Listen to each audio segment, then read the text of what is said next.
Yo,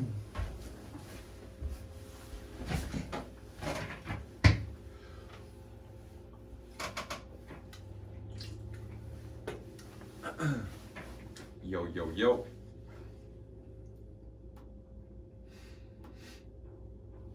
Yo. Hey, what's going on, brother? No static. Mic's hot. Mic's clean. Mic's hot. Mic's clean, folks.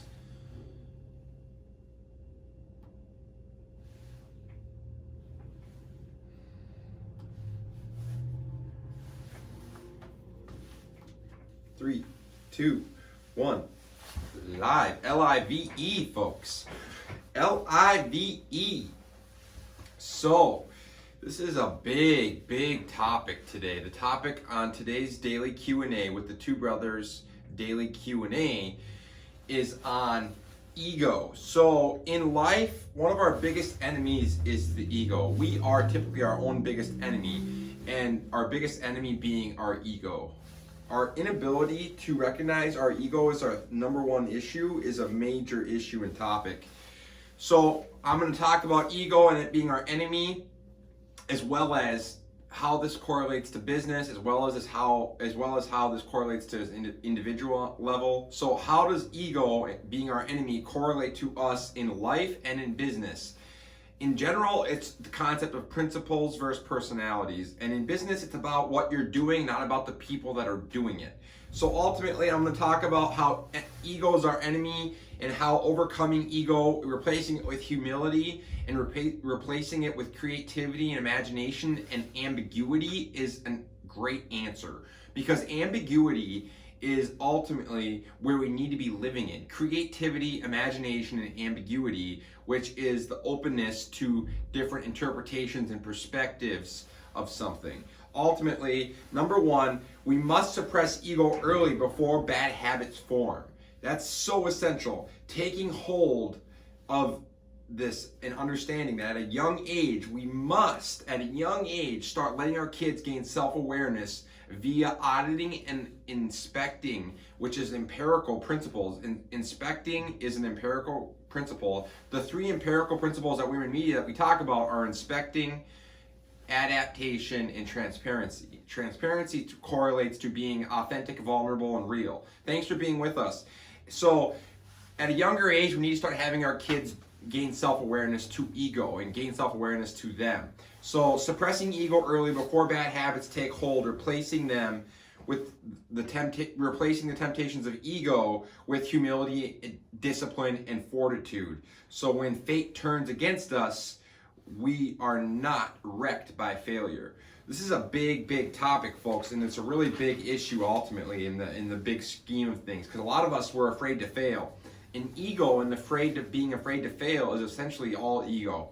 If you're afraid to fail, if you're afraid to strike out and swing and miss, if you're afraid to not have everything go great and perfect, that's all ego. Good morning, folks. All ego. Ego's about being right and wrong. Ego's about being perfect, and perfectionism. Perfectionism is all fear. It's just a bunch of bullshit for saying I'm fearful. If you're a perfectionist, it's all fear. So it's not right, it's not wrong. It's simply our perspective talks about this all the time at Weaver Media. This is exactly what we're shining light on. In everything, so this is three key concepts here with ego and overcoming it. Number one, I'm everything and I'm nothing. So once you realize that we all have great value, we all have an amazing value to bring forward to the world, no matter who we are or where we come from, we have value and perspective to share. You at the same time, you're nothing. In the scope of life and the universe, in the realm of it, we as human beings are irrelevant.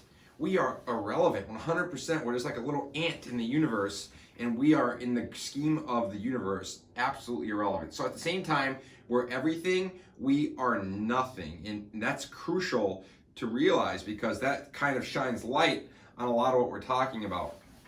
Number two, adjust our attitude. Most of us have an attitude we must adjust, an attitude that needs correcting. We come at life like we have all the answers, solutions, and everything figured out, when really life is just a big process of learning and being the student for as long and for as long of period of time as possible. We all want to remain the student. Remaining the student means that I'm remaining humble, open to growth, and open to change, and realizing that it's not about my strengths, it's not about my talents, it's about improving my weaknesses, the vulnerabilities.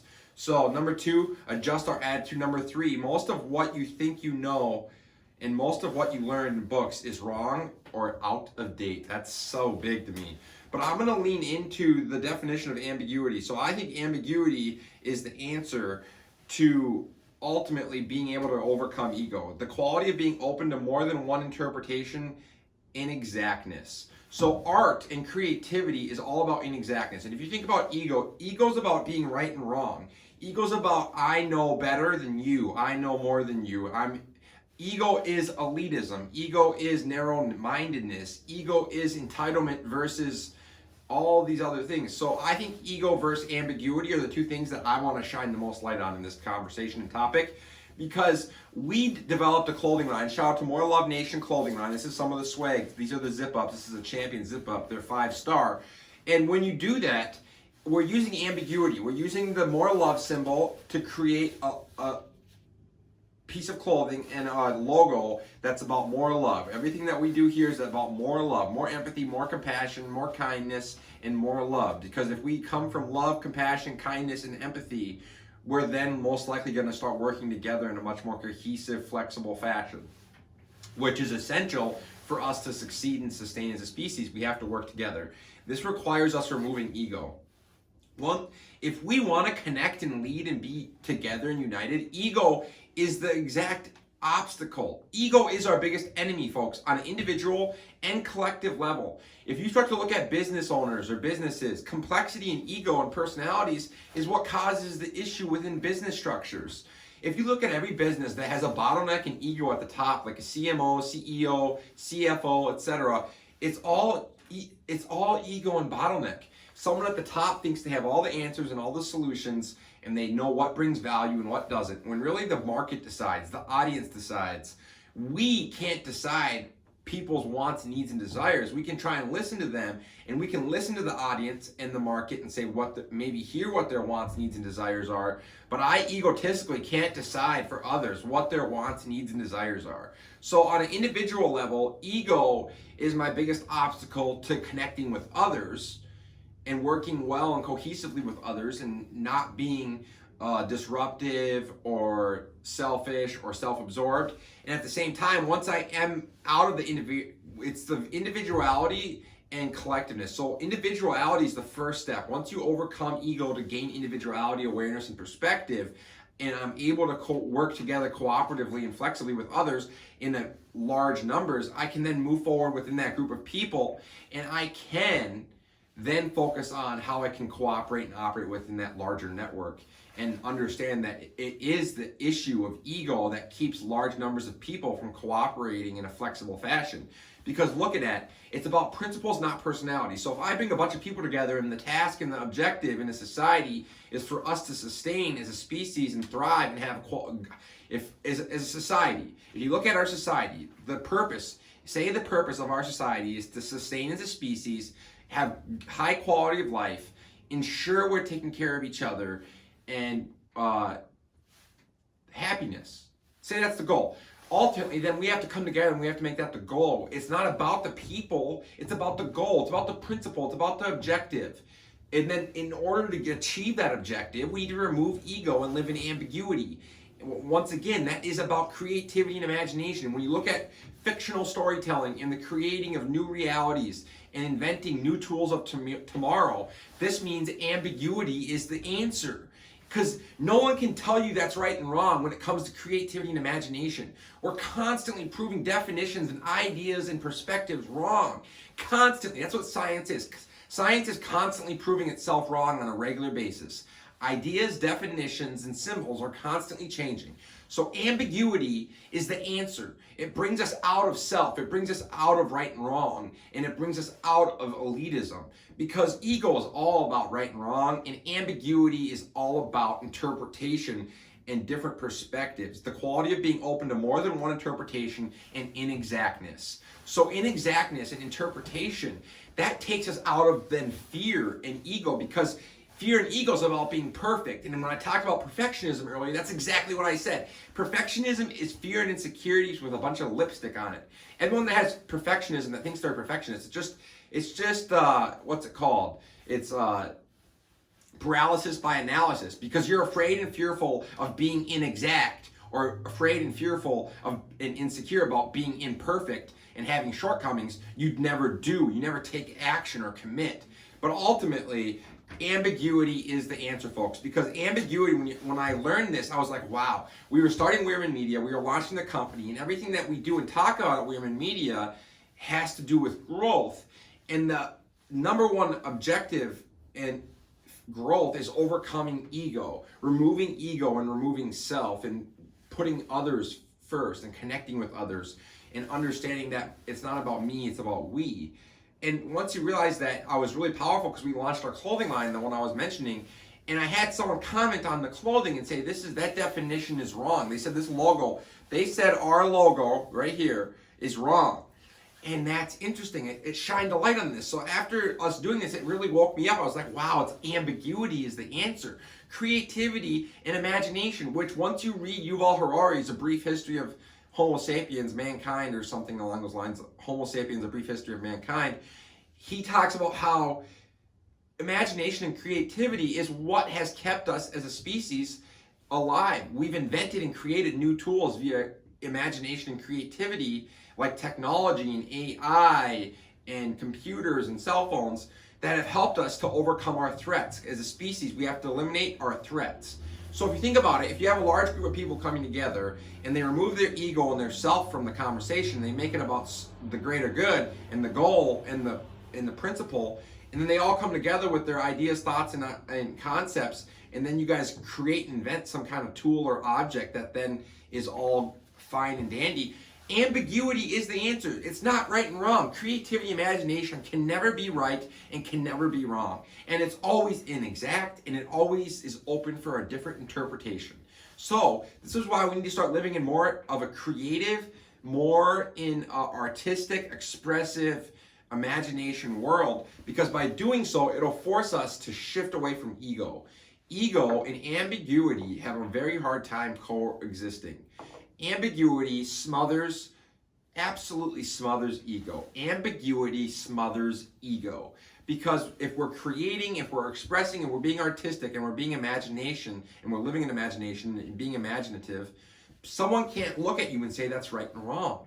And that's where we start to develop the new tools of tomorrow, because we start to use ambiguities and we start to share our perspectives, because it's not right, it's not wrong, it's our perspective. We then can lead into ambiguity of our story. When I say stories are all fictional, this is what I mean. They're all open to interpretation and inexactness. You can have 5,000 people experience the same exact event, watch the same exact thing, hear the same exact things, smell the same exact things, and they're going to interpret it differently and see it differently, hear it differently, and et cetera, et cetera, et cetera. So that's the inexactness, and that's the openness to different interpretations that ambiguity represents of us as humans. We're imperfect, we're inexact, we're all individuals, we're all living our own ambiguities. All of our lives are ambiguities. We're all living our own ambiguity, our own reality, and our own interpretation of inexactness of life and the imperfectness of our interpretation of it. So once you understand that all of our stories are not right and wrong, no one's story is right and wrong. It's simply their perspective in their story. If I'm seeing something from my perspective, because I've lived my life this whole time like from my eyes, I'm seeing it from my end, from my lens. And that is my perspective. It is not right, it is not wrong, it is our perspective. This is why at Weirman Media we talk so much about it's not right, it's not wrong, it's our perspective, because ambiguity smothers ego. Creativity and imagination cannot be right and wrong. And in order for us to move forward and create the new tools of tomorrow and invent our new realities of tomorrow that help us eliminate our threats and overcome our threats, we must start being more creative, expressive, imaginative, and working together in a flexible, cooperative fashion. That's why we do what we do here at Weirman Media with the written word, photo, and video. That's why we share our stories in a powerful, authentic, vulnerable fashion the best we can. hoping that we can then use this platform to bring us forward and use it to smother hate and remove ego and move forward united, creating the new realities and new tools of tomorrow that help us overcome our threats and vulnerabilities, eliminating them and gaining perspective and awareness to our threats and vulnerabilities so we can eliminate them. Ultimately, ego is our biggest enemy when it comes to growth. Ultimately, ego is our biggest enemy when it comes to connecting with others. If we want to connect with others, we must remove ego at the end of the day. So if I want to attach myself to others and connect myself to a business or a program that is doing what I want to do, I must remove ego at the end of the day. And studious self-assessment is the antidote to removing all ego. That's why the first step at Weirman Media is auditing and awareness. Via inspecting ourselves, gaining and auditing ourselves, we gain insight and awareness to our vulnerabilities, shortcomings, and inefficiencies. And then you can do this as a business as well, because as a business, you need to understand where your resources are going. The main 3 steps are summarized everything about business and individual. Number 1, audit and awareness. Number 2, humility and open-mindedness. Number 3, sharing intellectual value freely at scale with others and taking action to develop strategy. Ultimately, that is exactly the 3 steps that correlate all this back to the individual and business. Because on an individual level, if I need to grow, and on a business level, I need to grow, the first step is audit and awareness. Gaining awareness and gaining perspective and insight via auditing and inspecting, which are empirical principles. Inspection is another empirical principle that we merge with this. I can gain insight and perspective and awareness to where my mismanagement of resources is, my vulnerabilities, my defects, and my shortcomings and inefficiencies, to then gain awareness and perspective as to how I can correct them and optimize them. Moving forward, optimized and evolved and adapting. Another empirical principle. Number 2 is then humility and open-mindedness. Because once I remove the ego and I gain a perspective and awareness to my shortcomings, defects, and vulnerabilities, and I'm auditing them and I'm detached from self, I can then replace the ego with humility, confidence, and open-mindedness to others' ideas, perspectives, and taking direction from my team and taking direction from others, finding value in others. And that's exactly what we do in life and in business. And then finally, the final step is the 3rd step, taking action and developing strategy through that action and sharing that with others at scale, sharing intellectual value with others freely at scale. That's what businesses should be doing. That's what individuals should be doing, and doing so via taking action and developing strategy through that. You reverse the process. You develop strategy through doing, auditing, testing, measuring, and developing. So if you look at it, the final step sends you back to step 1, because through taking action and doing and leaning into my vulnerable, authentic truth and reality, my perspective and my ambiguities, I'm sharing it in a powerful, authentic, vulnerable fashion. I'm being transparent with myself, another empirical principle, and I'm sharing it. And then by doing that and taking action, I can audit and gain perspective and awareness via testing, measuring, and developing what's going well and what's not, and leaning into improving and evolving and adapting via the first step and the 3 steps again. So you keep repeating it over and over again on a daily basis. Test, measure, develop, audit, gain awareness and perspective and insight via continue operating via humility and open-mindedness with others, working cooperatively and flexibly, removing ego, replacing it with humility and open-mindedness, and then step 3, implementing our strategy, which is action, developing strategy through action, taking action via constantly testing, measuring, and developing of what's working, what's not, and adapting and growing and optimizing and evolving, and using these 3 steps to constantly do so repeatedly. So you keep doing it over and over again. Step 3 is I'm sharing it in a powerful, authentic fashion. I'm sharing my story, my truth, and my reality. I'm sharing my experience. I'm sharing my intellectual value that I have. I'm sharing it as vulnerable as I can. I'm being as real as I can. I'm trying to share as much value as I can. And by doing that, it brings me back to developing strategy at step 1, which is auditing, inspecting, and testing, measuring, and developing. This is all these steps are about is testing, measuring, and developing, and optimizing, adapting, being transparent, authentic, vulnerable, and real, and then growing and evolving and adapting and evolutionizing via inspection, constant inspection and auditing. So that's what it is. It's all about how on a daily basis I can audit myself, audit how I'm operating, how I'm managing my resources, my time, my money, auditing that and inspecting that and improving it so that I can optimize and adapt moving forward to be less vulnerable and improve on my vulnerabilities and lean into my strengths. And ultimately, when you do that, you need to remove the ego, because you're gonna need to surround yourself with a bunch of people that help build up your weaknesses and have the strengths where you're weak. And that requires humility and openness to their guidance and taking value and direction from them. And then finally, it requires a lot of speed and action and doing in a fearless, ego-free, non-insecure fashion, because action requires us to do and be inexact and be imperfect and have average and bad work, or average and bad outputs. But being inexact and imperfect, we can then develop strategy through making those mistakes, or being imperfect or inexact with our creation or output, and then auditing that, testing, measuring, and developing that, moving forward, optimized and adapted, and growing and evolving through these 3 steps, and then repeating it over and over again. It's the same thing for an individual, just as it is a business.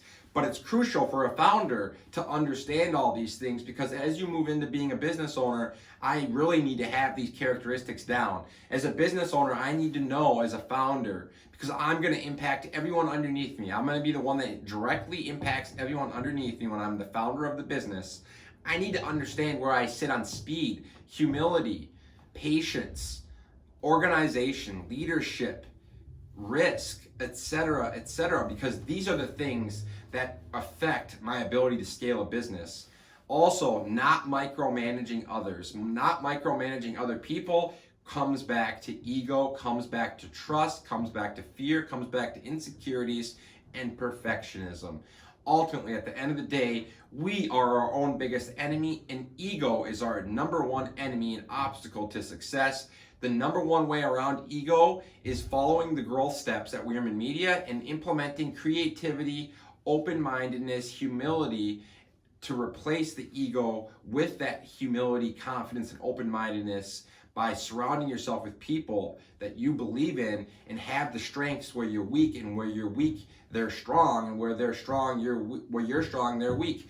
We build each other up via ego-free operation and ego-free teamwork. We can then audit and inspect and gain awareness and perspective to how we can test, measure, and develop. We can then move forward via humility and open-mindedness and ambiguity and creativity and so forth, and imagination, using each other to grow and evolve and be stronger as a team, then using that to take action and be fearless and not have insecurities and not be worried with being perfect, exact, and precise, but just test, measure, and develop by making speed our ally in the 3rd step, which is action and developing the strategy through action. Because if I'm not fearful of being perfect, I then can take action, be inexact, have bad or average outputs, and move forward as we test, measure, and develop the strategy through that by continually going back to step 1, 2, and 3 and optimizing, growing, and going. Optimize, grow, and go. Optimize, grow, and go. But in order to optimize, grow, and go, I need to be constantly auditing, taking action, and doing. Optimize, grow, and go. But I need to take that audit. I need to audit first, and that requires detaching from ego and removing from self. So at the end of the day, all of this correlates with business owners as well as individuals, because if I ever want to successfully run a business, I'm going to maybe one day be the founder, or I'm going to maybe one day be a top-ranked employee. And I have to understand that it's about principles over personalities, and it's about we versus me. And in order to do so, I have to detach myself from myself and begin assessing my vulnerabilities, my shortcomings, my defects, and inefficiencies. As any business does, we have to take inventory. Every business has to take inventory to gain and gauge where they are. If we want to go anywhere, we want to succeed, we have to first know where we stand, and then we can move forward, optimized via adaptation and so forth, via auditing and operating and developing strategy through doing and experiencing and testing, measuring, and developing in a much more efficient, much more ego-free, humble, open-minded, confident fashion. So that's what it is today about at Wierman Media on the daily Q&A. That is why ego is our biggest obstacle, and how ambiguity, creativity, and imagination help us overcome that. Because ultimately, when I say it's not right and I say it's not wrong, that is ambiguity, folks. That is the fact that every story ever told is an ambiguity. Nothing makes something real unless you believe it. And an event and a story can be shared with thousands of people, and they're all going to interpret that event and that story differently. Inexactness and openness to different interpretations, that is ambiguity. That is creativity, that is art, and that is expression as well as imagination. That's why we need to focus on our kids at a younger age, understanding ego and suppressing it and replacing it with humility as well as discipline and fortitude, because we don't want them to shake and rattle and break in when they face failure. And they face failure, and we face failure all the time as a species. So let's look at ways that we can do that, and it requires studious self-assessment is the number one antidote, and that is what the 3 steps that Weirman Media are. Number 1, audit and inspect ourselves, if it's on an individual level or our business. And then gaining awareness and perspective via that inspection and audit. We can then move forward with step 2, being humble and open-minded to others' guidance and input and direction, using our team that we surround ourselves with to give us direction, purpose, and a mission. Moving forward, united, and using everyone's input and guidance and story and so forth to use that to steer our ship as a whole, to give us all purpose, to give us all direction, and to steer us all towards the mission. And at the end of the day, it's about action and speed, taking action and taking speed and using speed as your ally, because the ones that are doing the most and operating develop the strategy the fastest, because they're testing, measuring, developing via just operating and doing, instead of just sitting in fear and insecurities and ego about being perfect, exact, and making all the correct decisions. If I make 500 decisions and it takes you in the same amount of time you make 5, and I make 410 right and I make 90 wrong, well, guess what? That's a net win. So a lot of people, they're paralysis by analysis, they're consumed with fear, insecurities, and perfectionism, and they don't realize that strategy comes from doing, and it requires you to live by the Weirman X model and the S effect. The growth steps at Weirman Media, and by doing so, you gain confidence. You replace ego with that confidence and humility, because you find confidence and you find humility in removing and detaching from ourselves and connecting with others, and using the people that you surround yourself with to help build your team up and help bring us forward and reach our goals, our missions, and our objectives. Ultimately, at the end of the day, we can't do anything alone. We must come together and unite, and any leader has a hard time leading without listening to the desires, wants, and needs of the fellow people that he leads, or the people he is leading. That's why it's essential to start listening more and understanding the wants, needs, and desires of the people you're speaking to, especially in life. Whether it's in life as an individual or in business, I need to listen more to the people I'm trying to please or lead, because I ultimately need to hear what their wants, desires, and needs are. I need to listen to my girlfriend, my boyfriend, my sister, my dad, my brother, and hear what their wants, needs, and desires are in our relationship. And when in business, I need to listen to the marketplace and my customer, consumer, and hear what their wants, needs, and desires are. I don't decide egotistically. I don't choose what your wants, needs, and desires are. That you do. That's the same as in business as it is in life. My partner, I don't choose my partner's wants, needs, and desires. She or he tells me. The market's the same thing in business. Business owners all think they have it figured out egotistically at the top. They all think they know what the market needs, what the customer wants, and whatever their wants, needs, and desires are, but they're not listening to their audience. The number one most powerful tool of all of this, I would say, is listening to the wants, needs, and desire of the people that you're working with, connecting with, or leading. So that requires, listening requires the removal of ego, because ego means I have everything figured out, I know best, I know right, I know wrong, you don't, I do. It's all about elitism, and it's all about right and wrong. But if I don't know, if I detach myself from self and I'm neutral, now it's about scientific, qualitative, and quantitative data. It's about, let's measure this qualitative and quantitative data on a daily basis. How can we measure and operate in a metric fashion? How can we use metrics, qualitative and quantitative? Once I remove myself from this and I'm in business and I'm operating in life, I'm about what's not what's right and what's wrong. I'm about what's factually, qualitative, and quantitative is showing up, and what matters most is what the market says or what my partner or individual on the other end of the relationship says. I egotistically, as a business owner or in a relationship in life, cannot tell others what their wants, needs, and desires are. I have to listen to them. But if I'm so consumed with ego that I think I know what their wants, needs, and desires are, I don't have any chance.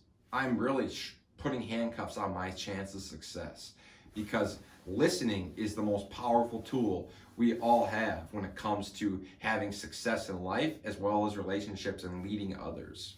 If I want to lead others, I need to be able to connect to them and listen to them and meet their wants, needs, and desires. If you want to be in business and you want to lead your team, you need to listen to their wants, needs, and desires, just as you do your audience, just as you do the marketplace. Stop thinking we have all the answers and listen to your audience. Start testing, measuring, and developing via the Wierman X model and the S effect.